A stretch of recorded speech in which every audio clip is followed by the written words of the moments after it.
I really don't think in terms of risk. I think in terms of what I need to do, what I need to do to manifest a certain vision, and whether that's a risk or not, I don't really even know. I don't think in those terms. That was Ben Monder, the enigmatic guitar hero. His mind truly is a black box for brilliant music. In this episode, he provides some deep, deep insights about the artistic process, and you will hear some wild, devastatingly beautiful music. Just keep on listening. 2, 3, 4.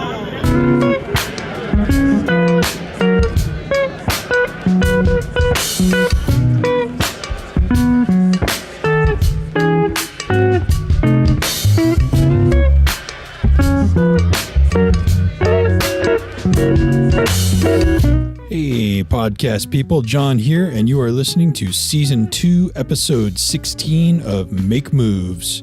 In this episode, you're going to hear an interview with Ben Monder, guitarist extraordinaire. I mentioned earlier that his mind is a bit of a black box for beautiful music. I was able to ask him questions. I know some of the information that goes in, and I've heard his albums, and I know what comes out, but how he does it, I don't really know. That's the whole point of this interview for me. I'm going to admit it right here. The guy's one of my musical heroes. It was a real joy to get to talk with him and ask him questions and try and figure out what his thought process is like. When you're listening to our conversation, I think you should maybe listen for some space. There's 2 reasons. First, I layered in some gorgeous harmonic voyages taken out of Ben's original tunes. And second, the conversation seems to have required space. The answers I'm getting from Ben aren't canned answers that you would hear on a book tour, a PR tour, or something like that. He really takes time to think about what information he's hearing before he computes an answer and shares it. I think that space is really telling about his mental process. Even if I can't see what's going on in there, it somehow, for me, it helped me understand his thinking a little bit better, and maybe you'll agree. This episode has a little extra meaning for me. Of course, I got to talk with one of my heroes, and anytime you get to do that, I mean, that's cool.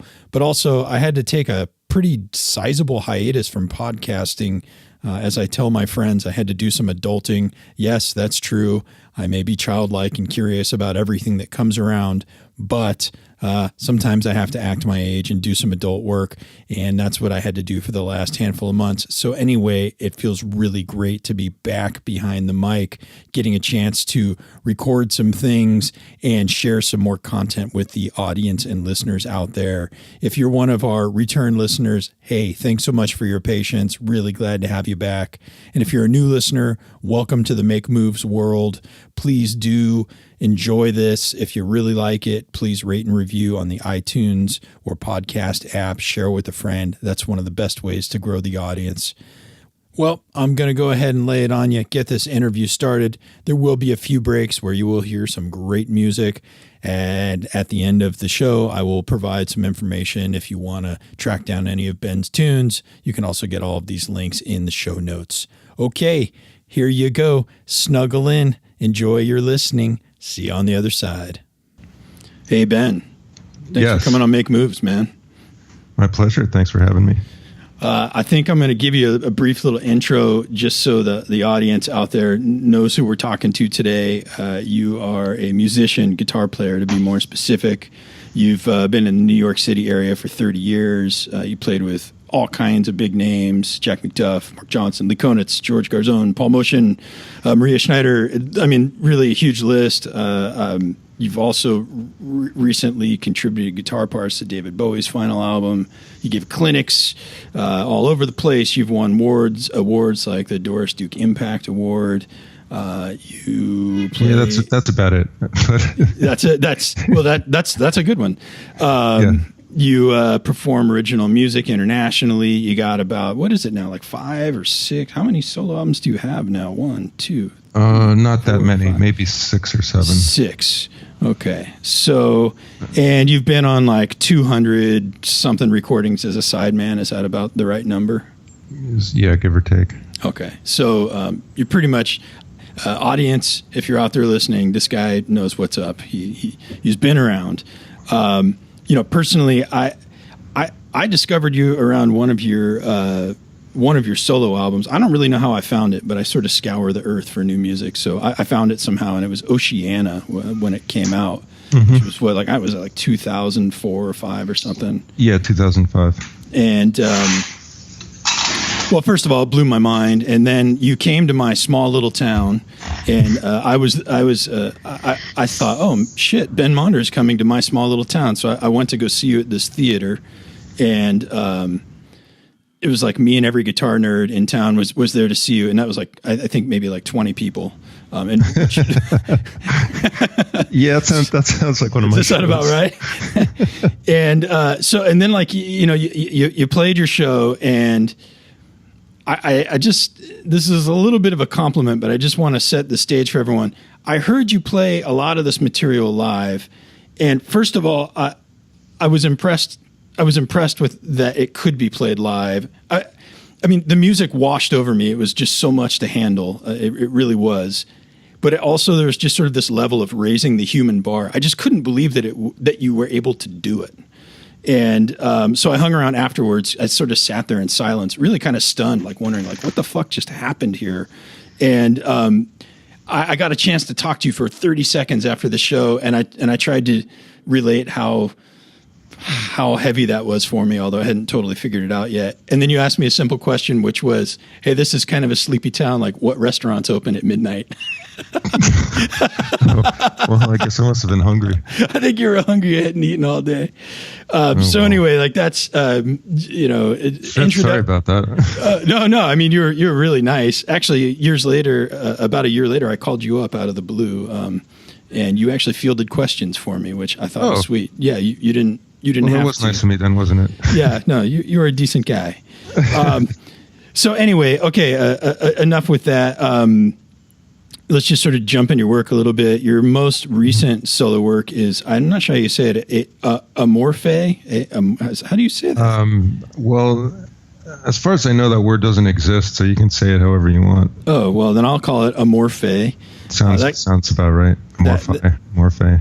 Yeah, that sounds good. That came out around 2015 or 16 or something. Yeah, 2015. Yeah, it's a couple of years ago.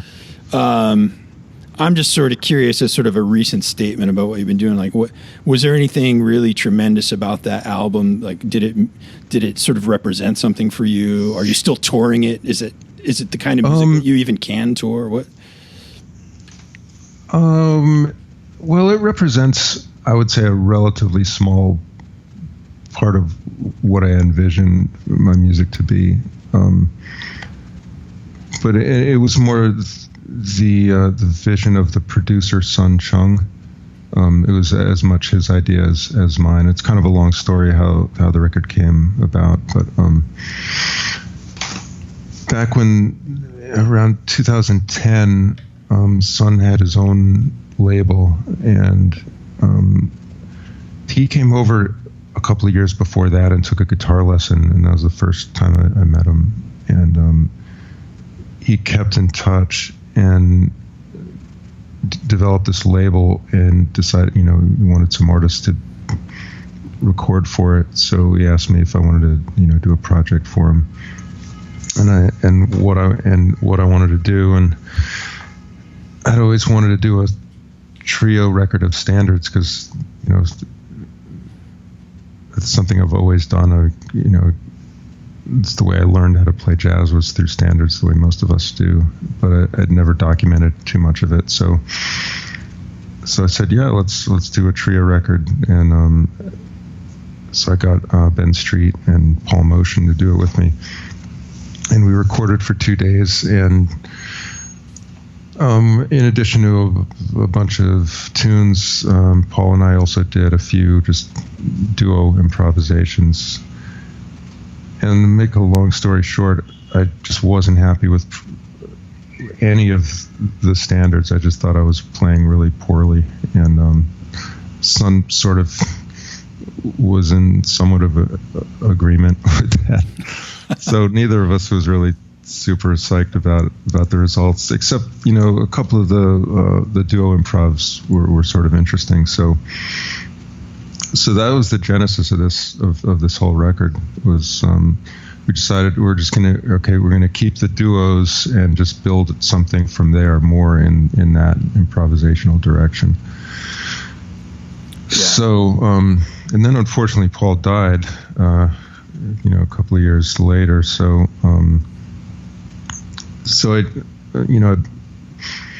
it's the result of it's like 3 distinct recording sessions over the course of a few years. So we did that one, then I went in and I did some solo improvs, and then Sun got Andrew Cyril and me and Pete Rendy together, and we just did a bunch of more stuff. So I guess the common thread is that everything is just freely improvised, and nothing was really discussed except for the Oklahoma tune.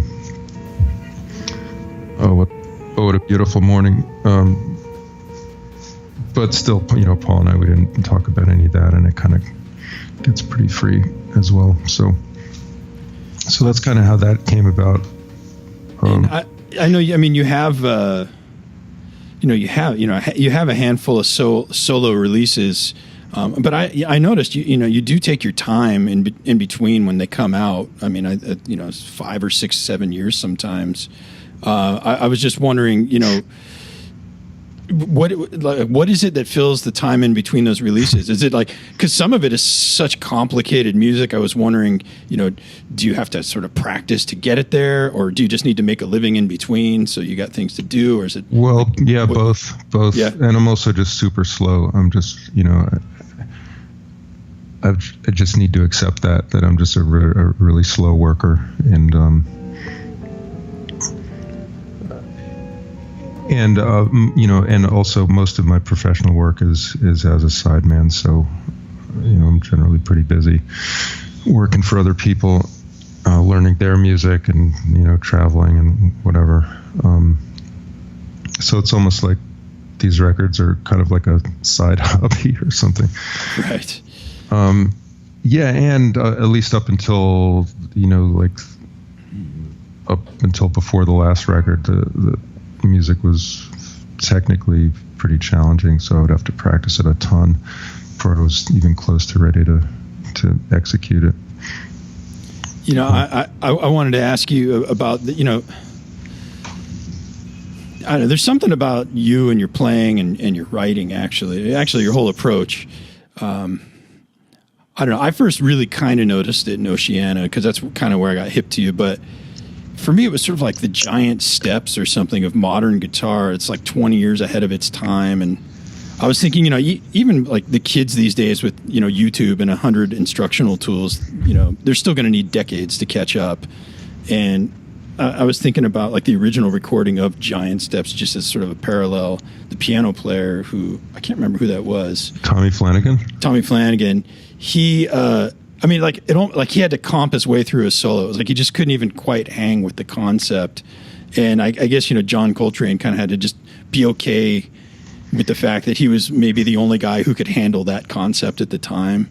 And I was kind of wondering, like he just had to carry it. Everyone else had to catch up, and they did. But it took. Although I heard a Tommy Flanagan interview where he said that he played exactly what he wanted on that solo. And, oh, really? Well, maybe I got the story wrong, but no, that's most people think along the lines of what you're saying. But I'm just kind of wondering, in his defense, he did say that.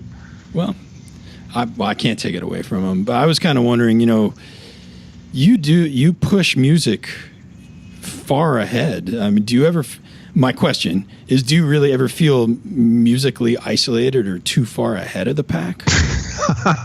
Like, just because your talent and your vision just put you there? It's kind of a compliment and a scary thing at the same time. Yeah, that's really not how I see things at all, I mean, I feel like I'm just continually playing catch up to everyone else, to be honest. Like, and I feel like, I don't know, especially lately, I feel like technically just more and more challenged, and that I just have to work, even harder than ever just to maintain a constant level of proficiency. So, no, I don't know. And if you check a lot of the more complex classical music that's being written now and has been written over the last even 100 years, my music doesn't even come close to the level of demand that music requires. So I would take exception to how you characterize it, but I appreciate the compliment. Yeah, well, yeah. I mean, I get, for me it is a compliment, and I guess. But I guess I think probably the reason that you're able to be where you are is you're sort of aware of things that maybe most people aren't. I mean, I think that's got to be something about your influences. Like, there's a lot of modern 20th century music that you must have absorbed, where, I came out of Led Zeppelin, Yeah. Well, I came out of Led Zeppelin as well. Yeah, that's true. There's definitely. I guess maybe you're just more committed and you figured out more stuff. I'm curious about your commitment. Have you ever thought about what your all-encompassing commitment to music really is? Like time or practice, or like the financial come what may, or the lifestyle goes with it. Do you ever think about that at all? Or did you just do it?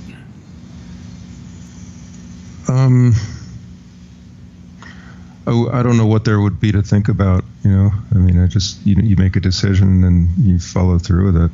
So, maybe if I thought too much about I think if you think about something too deeply, sometimes you'll just trip yourself up and you'll get scared off. So,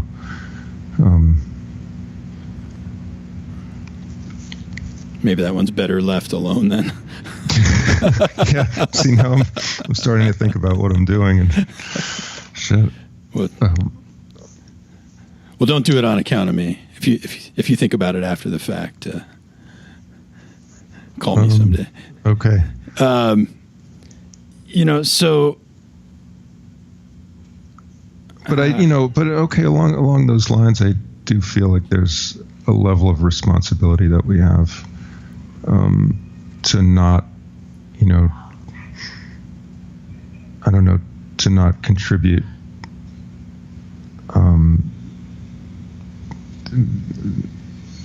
to be better than mediocre, I guess, or like it's kind of a privilege to be in the position where you can create and present things to people and make a living as an artist. And I think you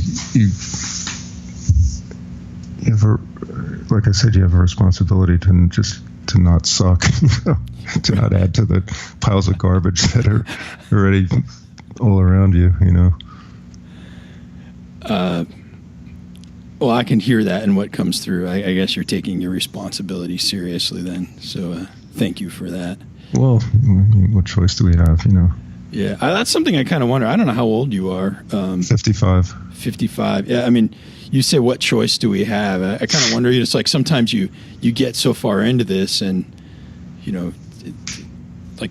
there's not really a turning back point at some point. Like, you start it, your heart's in it, and then do you feel like there is a conceivable plan B for you? No, absolutely not. But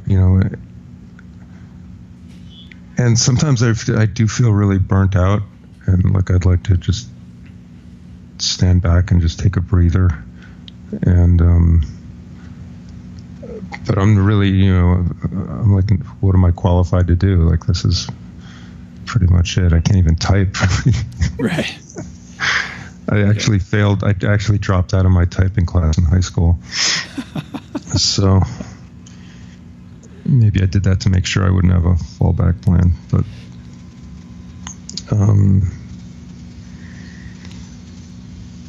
yeah, and I don't think it would feel too good. I'm not.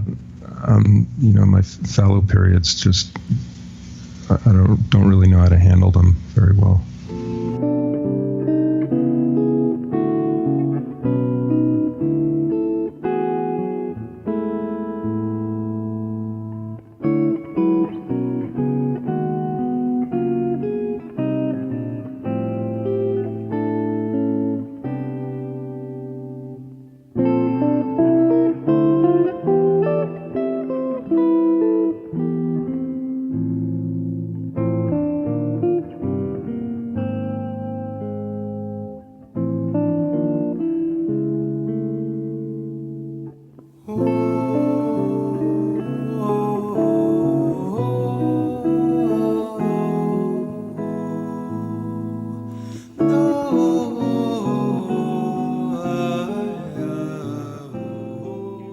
What do you? I mean, you said that in between albums, you play a lot as a sideman.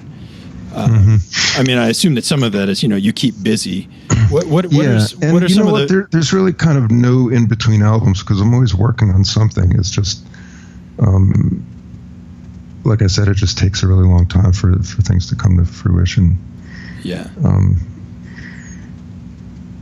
I mean, typically after a record comes out, I won't be able to write for 6 months or so, but then, I'll get right back into it. So it's kind of like I'm always working on something. It's just that it could take anywhere from like 3 to 8 years to actually see any results. So it kind of just looks like I'm goofing off. Well, I think the proof's in the pudding, but I think there's actually kind of a special beauty to moving at a different speed. I've actually got a theory that, the things that come out too fast, you sort of, sometimes you go to, so almost like reflex. And by doing that, you don't examine some of the possibilities that are out there, like bizarre harmonic possibilities, because you just do it like what falls under the fingers or what everyone else has been doing. But then how satisfying is that? I mean, if that's exactly what you want to do, then that's where you need to be, and that's the pace at which you need to work. But and you said it took you a while, but you just accept that now. Yeah, accept it. Except, the older you get, the more you think, shit, at this pace, time's going to run out, and it's like every project seems more and more demanding, but again, can't really think about it too hard.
Who are, I mean, so you've got your solo work, obviously, but who are some of the people that you're currently working with? Well, I'm still playing with Maria Schneider, her orchestra. I have a project with Tony Malaby and Tom Rainey where we just kind of we do gigs where we just improvise, and that's lots of fun.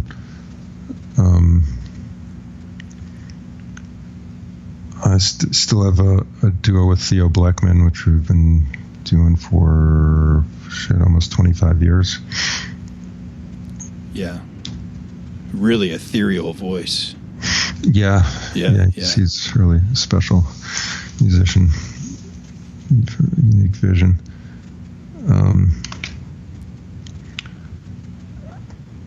I'm involved in the drummer Dan Weiss's new project was kind of like a very kind of a metal influenced book of music, which is really fun. We just recorded a record, and I think it's coming out in April, and we'll be doing some touring around that. Honestly, I have to such a bad memory. I have to kind of look at my calendar to see what else I'm doing. Look at your book, yeah. Yeah, I mean, just a lot of random things. I could go on, but those are the main sort of steady projects at this point that I'm part of. I should mention Guillermo Klein. He's got a group, Los Guachos, and that's another really long-standing group. He's one of my favorite composers. Really great writer and music visionary. And so that's been a group that's been pretty steady since the 90s. It's like a 10-piece group, give or take. You mentioned you said you feel like you're trying to play catch up to a lot of people. Yeah, just I feel like my body sometimes doesn't cooperate. Hands start to feel a little creaky. Yeah, I've experienced that myself. Longer scale instruments are not my friend anymore. So no strats. Yeah. Sometimes I practice on a Strat just to like swing two bats kind of thing. Yeah. I'm kind of just I'm not sure how to explain this. Yeah, my father was still is a sort of a phantom jazz musician in the LA scene, and growing up, whenever I had a musical question or wasn't sure how to solve a musical problem, I could always go to him, and he could just do it, and I got this sort of really great sense of comfort that he could always solve the problem, and music would be okay as long as he was around. And I've actually only had that feeling with a handful of other musicians. One was my guitar teacher, Ted Green, and I think Bill Frisell, and then and you honestly are one of the guys where I think music will just be okay. Like the future's okay. Wow, that's amazing. You studied with Ted Green. I didn't know that. Yeah, I mean, I was probably not his best student. Like I didn't get called out in the yearbook for sure, but I learned I learned a lot about music and quite a bit about life. But I was kind of wondering, are there any, like when you say you're playing catch up, maybe some of it's the hands, but are there any people out there where you get that sensation when you're hearing them play that like everything's going to be okay with music as long as they keep at it?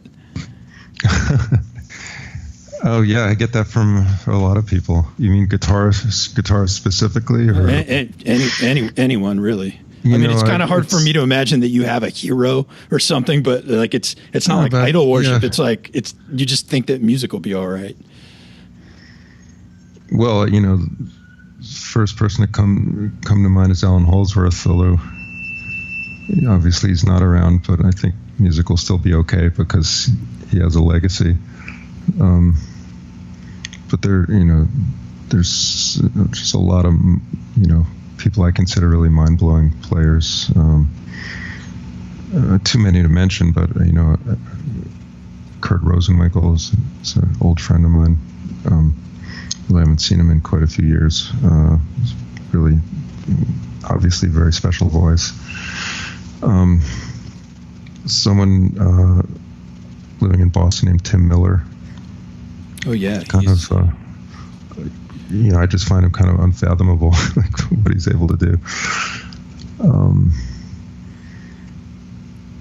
The alto sax player John O'Gallagher.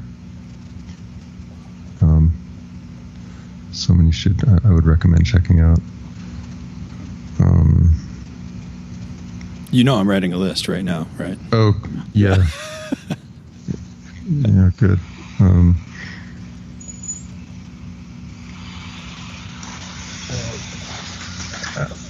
It's just too many to really even list. But those are three that off the top of my head. Well, I just feel comforted knowing that you feel like there's people too. Obviously. Yeah. A couple of maybe. Okay. Hey, Julian Lodge. I need to mention him. Oh yeah, he's a pretty young guy. Yeah, I don't even think he's 25 yet. Yeah. And just really just such a beautiful player, and just like on unlimited facility and like harmonic reach.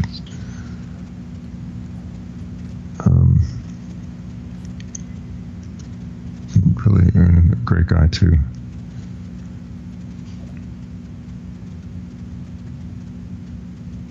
As far as the thing. And one of the sorry, I just keep filtering in.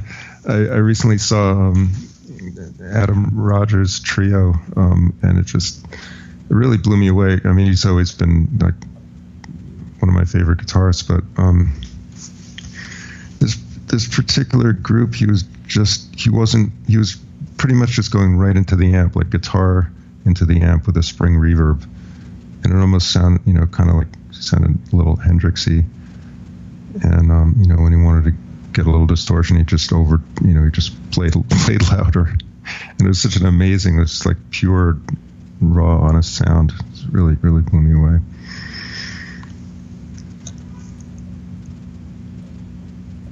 I'll write that on my list as well.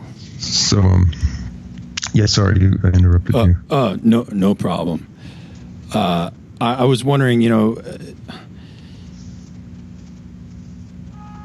I can't figure out how to ask this question either. I'll just ask it. Well, I'll probably have at least as hard of a time answering it, but go. Well, good. I'm glad. That's how we're asking the right questions, I guess. Do you do better with sort of a comforting and nurturing environment, or are fear and necessity better drivers for you? No. Fear is not my friend.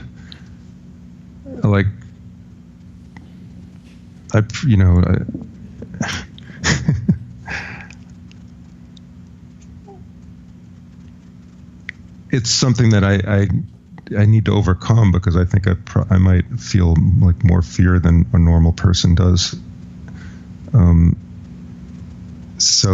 Just like there was a point in my life, maybe in my early 20s, where I never thought that I would be able to get up in front of an audience and not feel just utter terror. And so I've sort of overcome that degree of adversity, but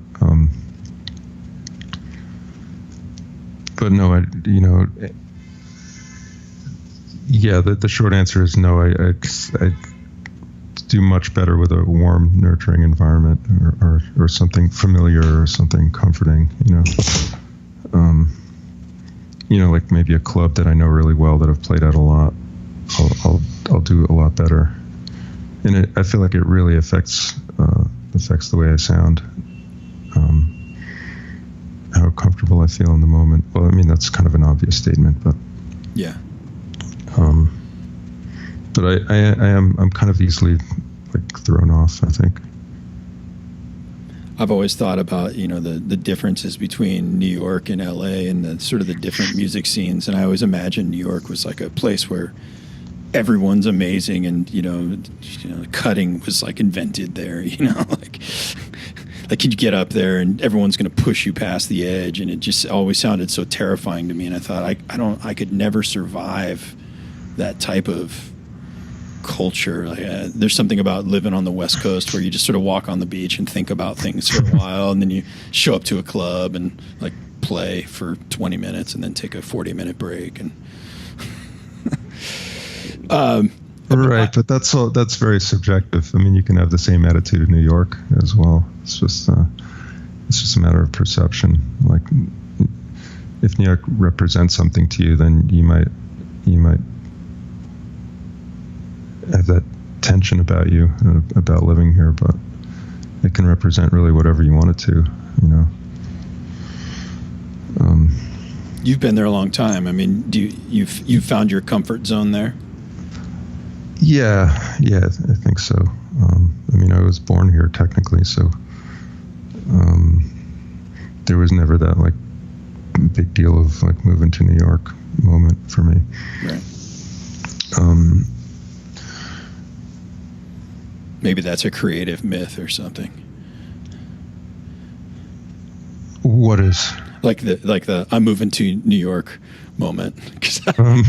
Well, I don't know. I think a lot of people could talk a lot about that and what that experience was like, but I didn't really get that one. What feels like, as a creative risk taker, which I consider you to be, what feels like a creative risk to you now? I mean, you already, I won't contextualize that anymore. What feels like a creative risk to you?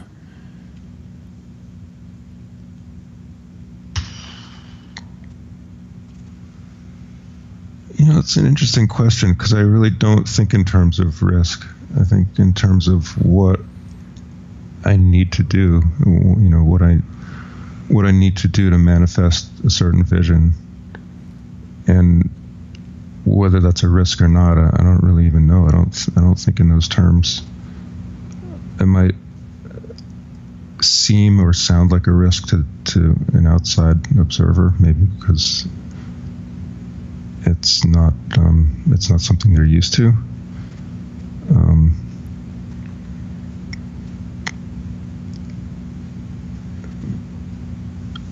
I guess, risk implies a high probability of, or possibility of, failure.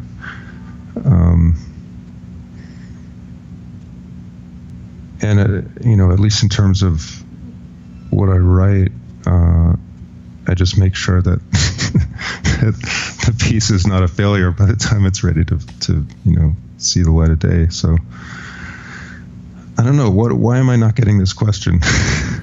I'm just not understanding the question. I think that's kind of interesting in itself. Some people feel like they're out on a limb for what they're doing. It doesn't sound like you.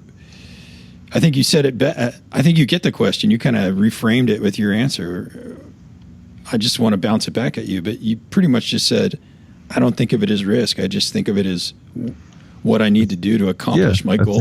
I think of it as music and how I need to get it out there.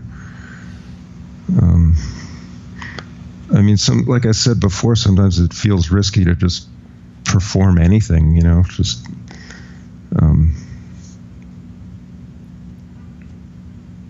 it's something that I still haven't completely come to terms with. But maybe that's just a different story.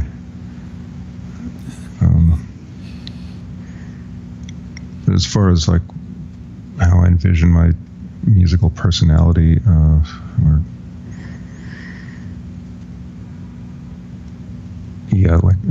risk doesn't really enter the picture.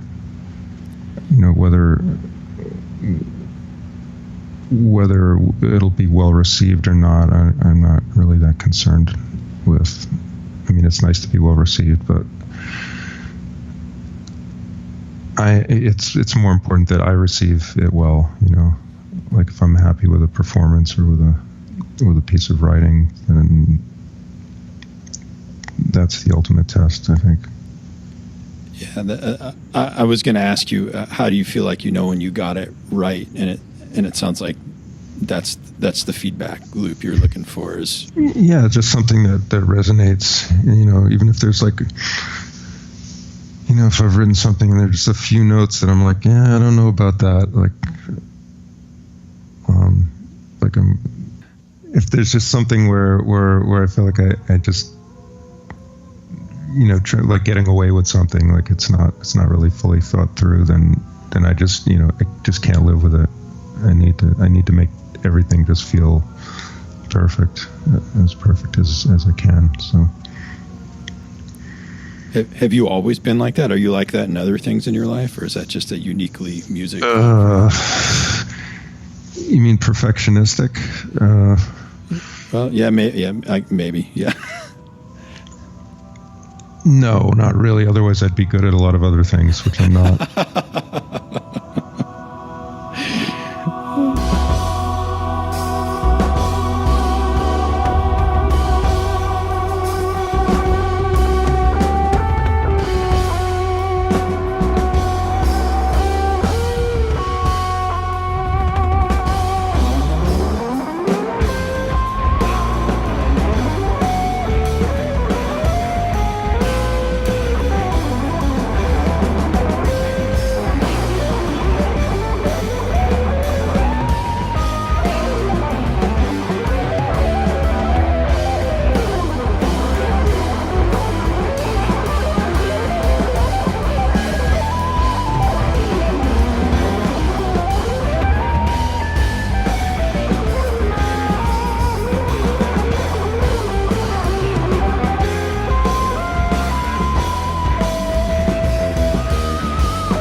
I wanted to ask you about ambiguity, not like as a word, but like listeners out there, this may derail and sort of like harmonic theory, and if we do, I'm sorry, but maybe we can rein it in somehow. But like a lot of the music you write, a lot of it's through composed.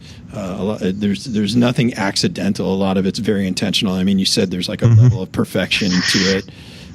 I can hear that it's got to take perfectionism. I don't know about perfection. All right, but anyway, sorry. Yeah, I'll generously say perfect to me.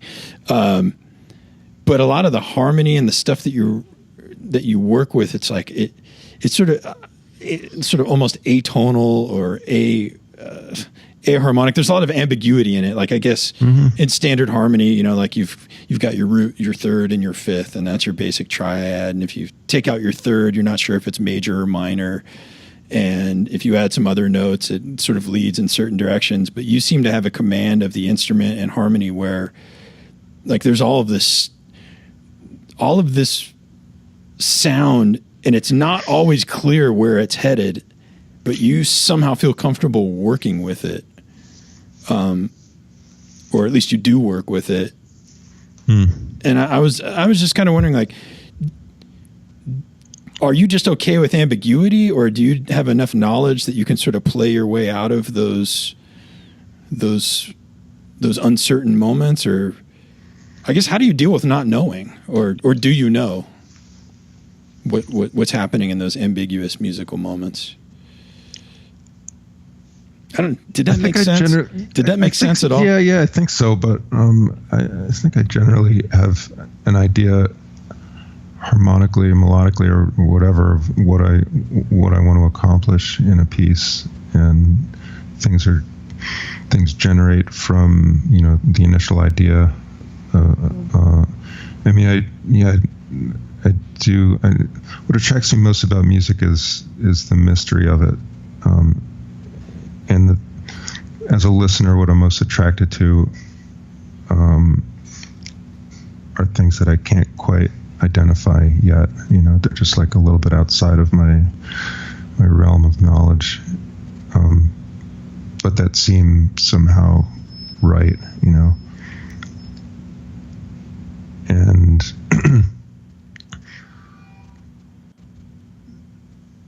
So I guess if I'm writing something along the lines of what you're saying, I'm maybe trying to generate that, or elicit that sense of mystery, or like maybe unpredictability or surprise, which is still sort of sounds inevitable.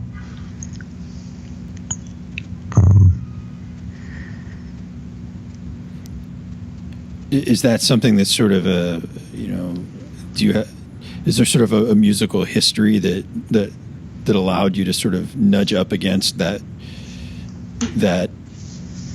thing you're trying to do, or is this just sort of a vision and you had to? I think there's something of a vision. There's you're the more you work at something, the more your ears develop, and the more your sense of harmonic boundaries develops. I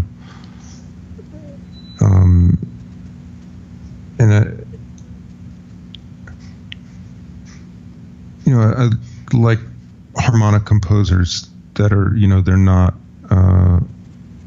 necessarily atonal or serial composers, but there's so much chromaticism that it's sort of like the music's in constant flux or in constant modulation in a way, and that allows for a lot of freedom, a lot of coloristic freedom, and a lot of ways to like treat melodic ideas, etc.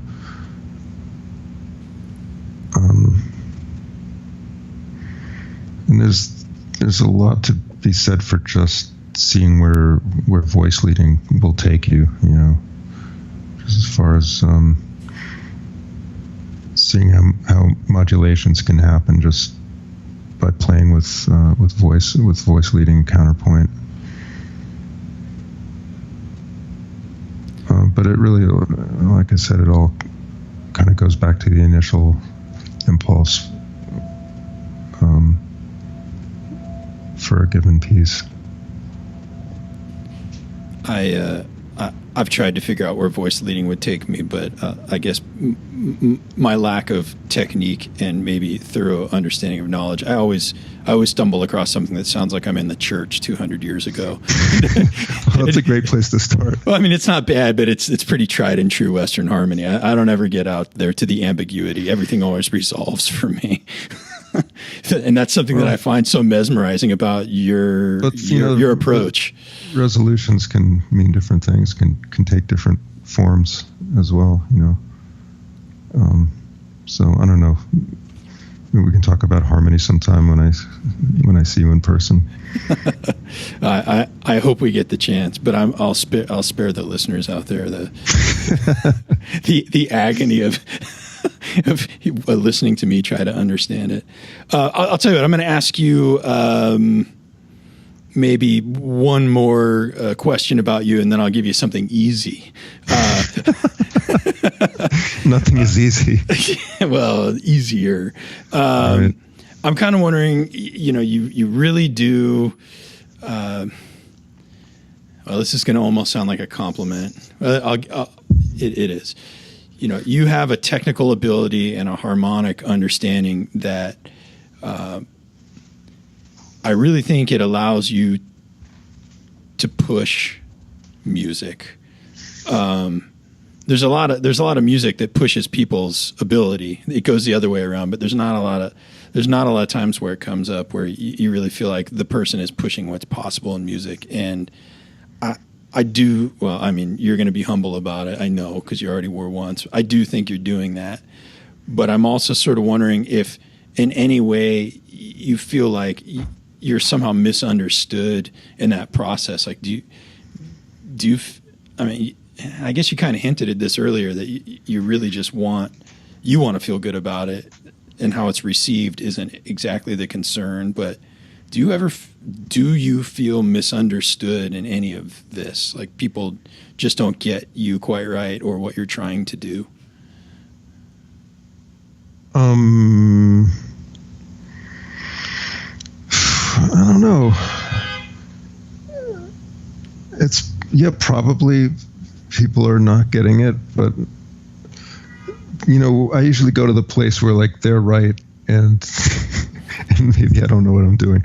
Like I did a solo concert about a year ago in Linz, Austria, and it was kind of a disaster. I mean, I was definitely not playing very well, but like half the audience just sort of left during the course of the hour I was playing.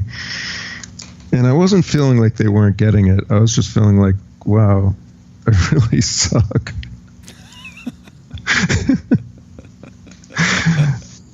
Like they're right. I mean, I don't know if I couldn't engage like an auditorium of listeners, then that's my fault.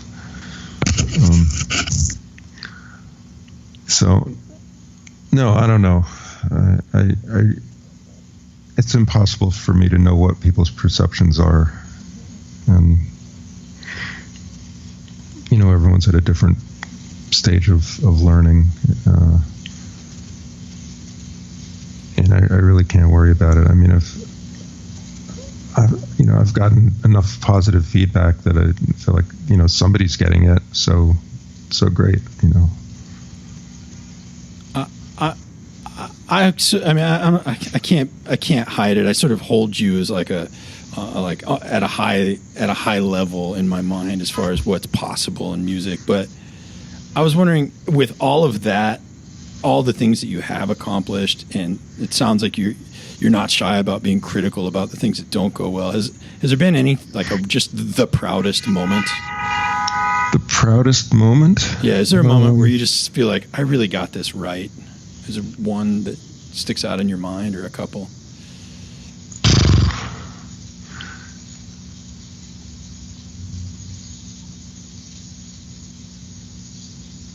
Well, generally when I'm done with a record, I'll feel pretty good about it. But by the time I'm okay to release it, I feel like okay, I got it.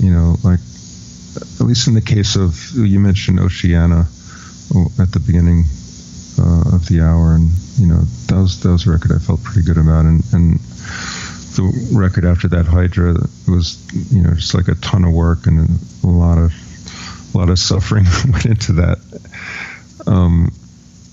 in every stage of the process, not least of which just like the recording it and mastering it and mixing it, etc. And so by the time I felt like it was ready to be released, I felt like, yeah, I got that.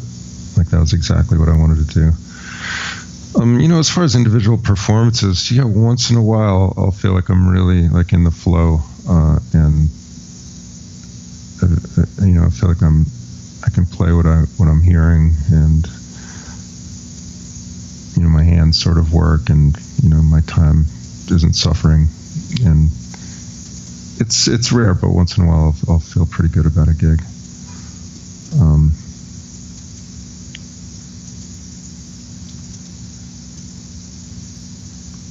But as far as individual moments that stand out, it's more like the negative ones more stand out to me. Like those are really the ones I remember. There's a book out there. I don't remember who the author is. It was called My Losing Season, and I get the thesis of the book was something like, no one ever remembers anything when they're winning because it's just really good, but you do your real learning when things aren't going right. Mm-hmm. And I think that's why people remember the bad stuff. And was that about? Was that like by a baseball player or something? I think it was a basketball a basketball team. I think. Anyway, there's probably some really good science about how the brain works that tells us why negative things stand out in our mind. But. I guess I'm glad to know that sometimes you feel like you got it right. Personally, I've heard your albums. I always think you get it right, but I'm glad that you feel like you get it right at least sometimes. If I had a batting average of 0, it would be pretty hard to continue. But yeah, the occasional success kind of keeps you going, keeps you thinking that it actually is possible. Yeah. I once went out on this boat in the ocean, and we got into this swell, and there was a cat that lived on the boat. And the cat would always wait in the bow of the boat. And I could never figure out why the cat would wait up in the front of the boat, right? And apparently, once upon a time, the boat was going through swells, and a flying fish jumped out of the ocean and landed on the deck of the boat, like in between the swells. And the cat got it and thought, oh, my God, this is definitely the place to be. There one time in my life, this flying fish jumps out of the water and lands on the boat, and I'm going to wait out there for it forever. And sometimes I think maybe that's great. Maybe that's how we have to think about the good moments. Let me just I'll get it out here so people can know where, if people want to learn more about you, should they be looking on the internet or social media, or where do you want people to look for you? And I will provide links in all the show notes so it's easy for people. Well, I don't have a ton of presence on social media. I have a website, benmonder.com, that is relatively new. I sort of had it rebuilt so it looks like a professional did it. And I have a Facebook, band page where I post gigs. Generally, if I'm leading a gig, I'll post that. But otherwise I'm pretty hands off. So that's it. Facebook sometimes, website usually, and it looks professional. Oh, I wanted to ask you about that. I can't believe I forgot. A long time ago when I first discovered you, of course, I had to look you up on the interweb, which I did.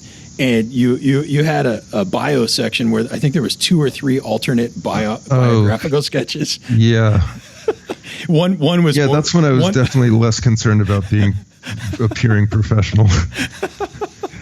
I think one was sort of the one that, the paper's supposed to snip, and then there was one that I can't. They got more and more ludicrous as it went by. It was really ludicrous is the word. I took those down. I thought those probably doing me more harm than good.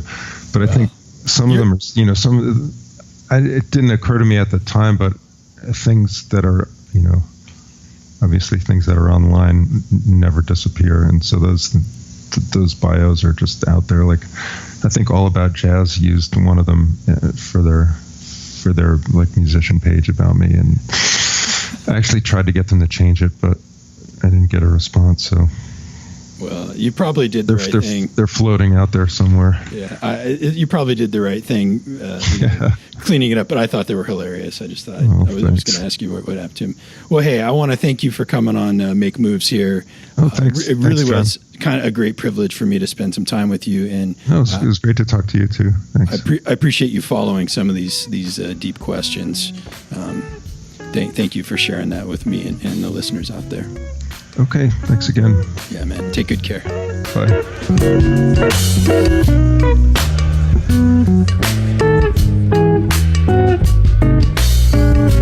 All right, there you have it. This episode's coming to a close. Thanks to Ben for coming on the show. Thanks to all you listeners out there for your time and attention.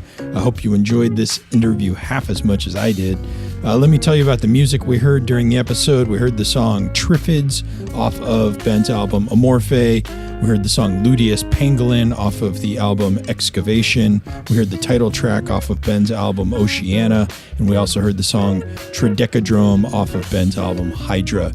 You can swing by makemoveswithjohn.com, find the blog post for this episode. I'll have links so you can check out all this music and more and learn more about Ben. If you'd like to drop a line, you're more than welcome to hit me up on social media. Just search any of the social media platforms for Make Moves with John. We'll be there, or you can email info@makemoveswithjohn.com, and I'd be happy to hear from you. More episodes coming soon. Until then, take good care of yourselves. Go out there and make moves.